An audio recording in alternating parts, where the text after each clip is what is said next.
आजचे सत्कार मूर्ती आपल्या सर्वांचे लाडके रघुनाथ दादा, इंद्रजित भालेरावजी, ॲडव्होकेट अजितराव काळे, दिलीप तात्या पाटील, शिवाजी नाना नानखिले, कालिदास आपेट, सुशीलाताई मोराळे, राहुल मस्के, लक्ष्मणराव वडले, जयसिंगराव शिंदे, विजय बापू पाटील, आनंदराव पाटील, गुलाबराव पाटील शिरटेकर, गजानन धुमाळ, डॉक्टर प्रगती खरे, गणेश शेवाळे, काँग्रेस पक्षाचे आमचे सहकारी कुलकर्णी शंकरराव मोहिते, पंचायत समितीचे सदस्य प्रकाश पाटील वाटेगाव, हंबीरराव पाटील, या निमित्ताने उपस्थित असणारे अतुल अविनाश पाटील, रवींद्र रघुनाथ पाटील, राजेंद्र रघुनाथ पाटील, श्याम येडेकर, सर्वच मान्यवर आणि अमृत महोत्सव सत्कार समितीचे सर्व सन्माननीय सदस्य आणि बंधू भगिनींनो,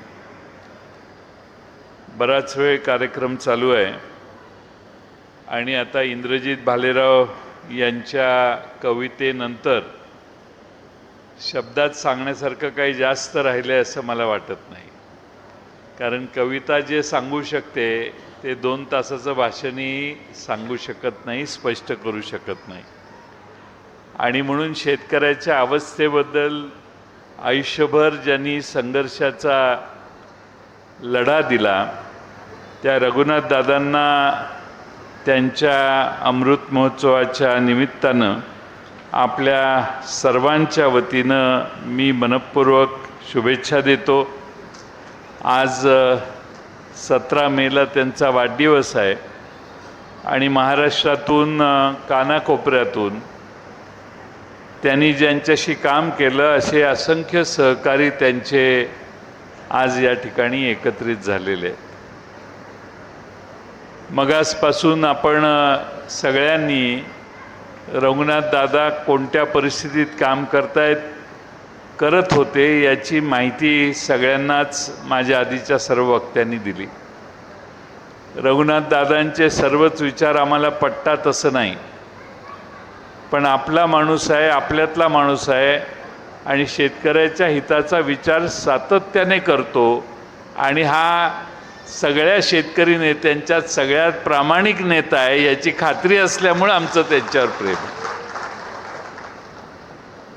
मॅनेज होणाऱ्या नेत्यापैकी रघुनाथ दादा नाही. मगाशी दिलीप तात्यांनी सांगितलं त्याप्रमाणे दिल्लीला एकदा मनमोहन सिंगांनी मीटिंग बोलवलेली होती. त्यावेळी मला वाटतं विलासराव देशमुख, आम्ही एक 5-6 जण शेतकरी संघटनेचे म्हणून 2-4 नेते, त्यात रघुनाथ दादा पण आलेले होते. मनमोहन सिंगांच्याकडे तेव्हा ऊसाच्या संदर्भात, ऊसाच्या लागवडीच्या पासून ऊस काढेपर्यंत, साखरेच्या दरापासून एक्सपोर्ट करेपर्यंत जी अतिशय अभ्यासपूर्ण भूमिका महाराष्ट्रातल्या शेतकऱ्यांकडून मांडली ती फक्त आणि फक्त, इतर कुणी नाही, फक्त आणि फक्त रघुनाथ दादांनी मांडली, जी लक्ष देऊन मनमोहन सिंगांनी ऐकली. मी परत आल्यावर दिलीप तात्यांना म्हटलं, आपला माणूस एवढा मोठा आणि हुशार आहे की बाकीच्या कोणाचाच घास नाही, एवढी उत्तम शेतकऱ्यांची बाजू रघुनाथ दादा मांडू शकतात. आणि म्हणून त्यांच्या सन्मानासाठी येत असताना आम्हा सर्वांना, साखराच्या वाळवे तालुक्यातल्या सगळ्यांना, आम्हा सगळ्यांना अभिमान आहे की शेतकऱ्यांना शरद जोशींच्या नंतर प्रामाणिकपणाने शेतकऱ्यांचं नेतृत्व करणारा नेता म्हणून रघुनाथ दादांच्या रूपाने एक नेतृत्व मिळालेलं आहे. आज 75 वर्षाचं आयुष्य आहे, पण मला अतिशय आनंद आहे की त्यांच्याकडे बघितल्यावर ते 75 वर्षाचे आहेत असं काही वाटत नाही. हा एक सगळ्यात चांगला भाग आहे. आणि त्यांनी आपला राजेश खन्नाचा डायलॉग तुम्हाला म्हणून दाखवला, जिंदगी लंबी होनी चाहिए ना लंबी होनी चाहिए लेकिन वो बड़ी होनी चाहिए। मला वाटतं वो लंबी भी आपके लिए है और बड़ी भी आपके लिए है। त्यामुळं शेतकऱ्यांचे प्रश्न सतत मांडण्याचं काम दादा करतील, त्यासाठी मी या भागाचा लोकप्रतिनिधी म्हणून, राष्ट्रवादीचा एक कार्यकर्ता म्हणून त्यांना शुभेच्छा देतो। आज रघुनाथ दादांच्या वाढदिवसाच्या निमित्ताने, अमृत महोत्सवाच्या निमित्ताने 80च्या दशकात शरद जोशींनी चालू केलेलं आंदोलन आजपर्यंत या राज्यामध्ये जो शेतकऱ्यांच्या हिताचा आग्रहानं विचार करतो त्या प्रत्येक कार्यकर्त्याशी संबंधित आहे। पण अलीकडे काळ बदललेला आहे। आता शेतकऱ्यांच्यापर्यंत, मतदारांपर्यंत, सामान्य माणसांपर्यंत तुम्ही कितीही विचार सांगितले तरीही लोक सहजासहजी प्रभावित होईना झाले। एखादा मोर्चा काढायचा झाला तर शरद जोशींच्या वेळी 5-7 लाख लोक एकत्रित व्हायचे। आता मोर्चा काढायला सांगितला तर मोर्चा जे जे काढणार आहेत त्यांना फोडण्याचा पहिल्या दिवसापासून कार्यक्रम सुरू होतो आणि माणसं कशी येणार नाहीत याची व्यवस्था होते। असा आज शेतकऱ्यांचीच नाही तर राज्यातल्या सगळ्या संघर्ष करणाऱ्या नेत्यांची अवस्था झालेली आणि सगळ्यात मोठा प्रभाव हा अर्थकारणाचा आहे, हे आपल्या आता लक्षात यायला पाहिजे। कोणतीही संघटना ताकदीनं फळफळू लागते त्याच्या मागं आर्थिक बेस असेल तर, आणि मला वाटतं की शेतकरी संघटनेची शरद जोशींच्या वेळी माणसं पैसे गोळा करून ती संघटना चालवायची। समाजातले अनेक शेतकऱ्यांचे हितचिंतक शेतकरी वर्गाचे होते की जे त्या संघटनेला आर्थिक पाठबळ देत होते। आज ती प्रवृत्ती समाजातनं फार कमी झालेली आणि त्यामुळं या राज्यामध्ये आणि देशामध्ये शेतकऱ्यांचे प्रश्न मांडण्यास जर कोणी दुजावलं तर त्यांच्यासमोर एक सगळ्यात मोठा आदर्श घटनेचा एक नमुना आपल्या समोर आहे। दिल्लीला लाखो शेतकऱ्यांनी वेढा घातला, 500-700 शेतकऱ्यांचा मृत्यू झाला, पण दिल्लीश्वराने शेतकऱ्यांच्या मागण्या मान्य केल्या नाहीत। संघर्ष झाल्यावर बोलून चर्चा करून त्यातनं तोडगा काढायचा ही प्रवृत्ती राहिलेली नाही। कोणाला देशामध्ये काहीही आंदोलन करायचं असेल तर करू दे, आमचं कुणी वाकडं करू शकत नाही, ही मानसिकता असणाऱ्यांच्या हातात आज देशाची सत्ता आहे। आणि म्हणून शेतकऱ्यांचंच नाही तर कामगारांचं देखील बळ आता कमी झाले। लाल बहादूर शास्त्रींच्या वेळी घोषणा होती जय जवान जय किसान, त्यातला जय किसान नावाचा जो घटक आहे तोही दुबळा झाला आणि देशातला कामगार वर्ग देखील आज कमकुवत व्हायला लागलेला।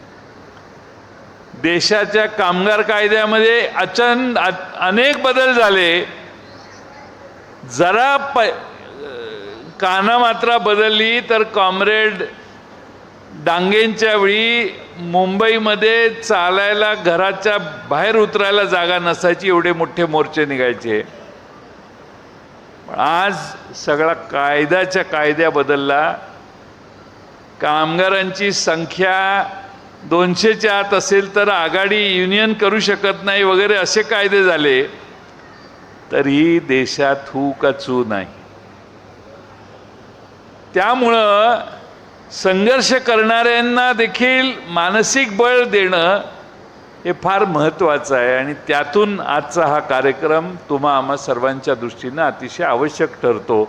आणि म्हणून दादांची कदाचित इच्छा नसेल अमृत महोत्सवाचा कार्यक्रम करायचा, पण या अमृत महोत्सवाने महाराष्ट्रामध्ये संघर्ष करणाऱ्या प्रत्येकाच्या मागे समाज उभा राहू इच्छितो हे चित्र जाणं आवश्यक होतं। आणि म्हणून दादा आम्ही सगळेच इथं बसलेल्या शेवटच्या माणसापर्यंत सगळे आम्ही तुमच्या मागे आहोत। ही भूमिका आज या ठिकाणी स्पष्ट करणं आवश्यक आहे. एक महिनाभर थांबला तर आज $1.96 मिळतोय, तो $100 मिळायला लागेल. आमचा हा तुमच्याशी वादा आहे, तुम्ही काही काळजी करू नका. पेट्रोल $120-130 जाईल. आत्ता मी मोबाईलमध्ये बघत होतो, वाशिमला अकोला नाका म्हणून जागा आहे, तिथल्या पेट्रोल पंपावर पेट्रोल डिझेल घ्यायला लोकांची रांग लागली आहे. कॅन घेऊन लोक पेट्रोल पंपावर आले आहेत आणि त्या कॅननं एकमेकाला मारतायत पेट्रोल डिझेल भरण्यासाठी भांडणं.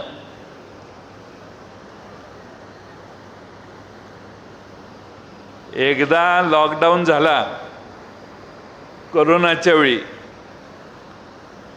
आता आपोआपच लॉकडाऊन करायची व्यवस्था होते का काय याची मला भीती वाटायला लागली. राज्यामध्ये देशामध्ये काही दिवसापूर्वी देशाच्या गृहमंत्र्यांनी भाषण केलंय, अपने पास 6 महीने का कोटा है, पेट्रोल है, डीजल है, गैस है, डरने की कोई बात नहीं. 15 दिवसाआधी केलं. महिना झाला नाही तर त्यांचा नेता सांगायला लागला, बाहेर फिरू नका, सोनं खरेदी करू नका, परदेशात जायचं बंद करा, बाकीच्या सगळ्या गोष्टी. अशाच भूमिका 2013ला मनमोहन सिंगांनी घेतलेली होती. जरा आर्थिक परिस्थिती काठावर आल्यावर त्यावेळी आपल्या राज्याच्या मुख्यमंत्र्यांनी ट्विट केलेलं होतं की देशात आर्थिक परिस्थिती थकलेली आहे,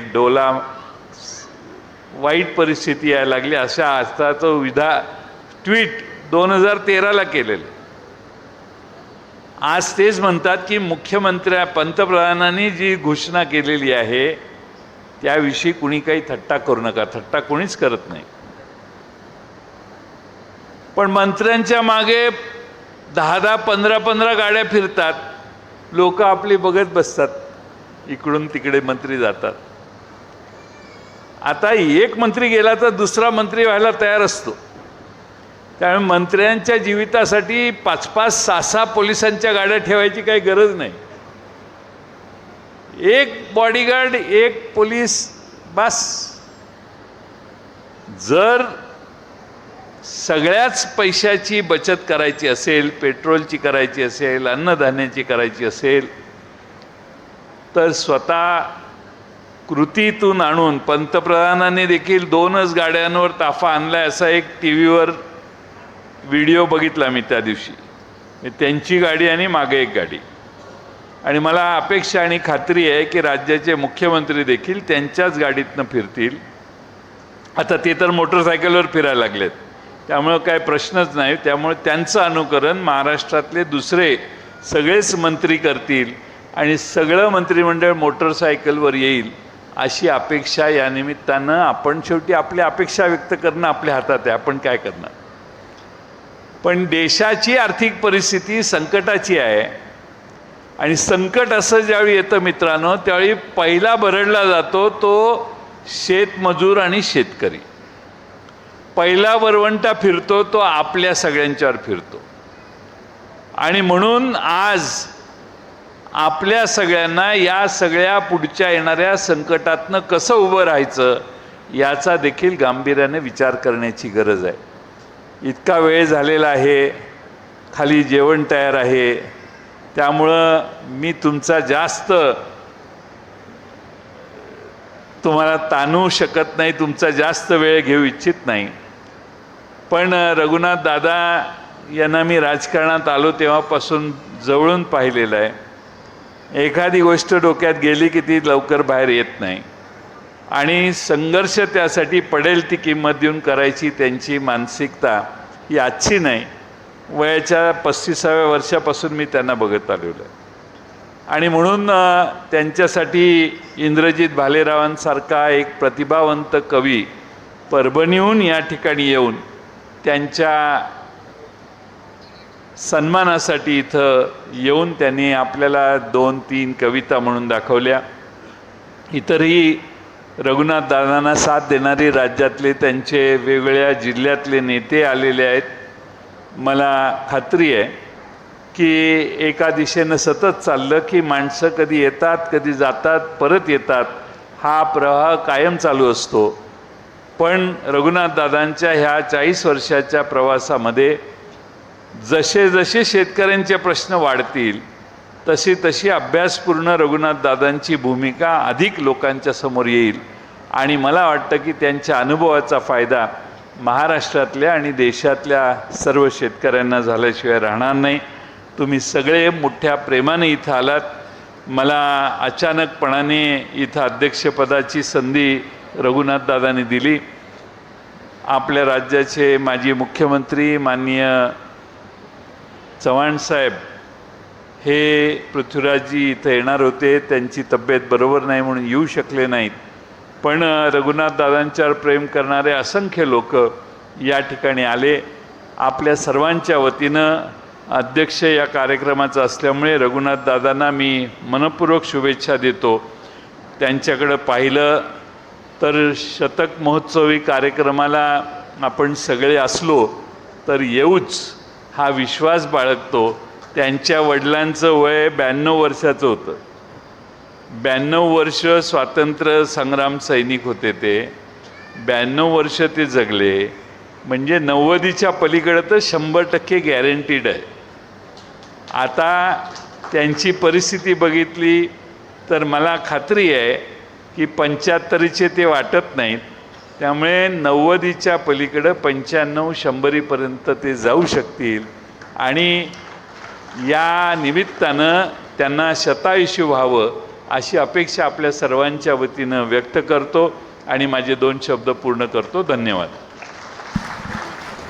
खूपच छान आपल्या मनोगतानं खरंच आम्ही 2 मिनिटं या ठिकाणी आता दादांचा जो आपण अमृत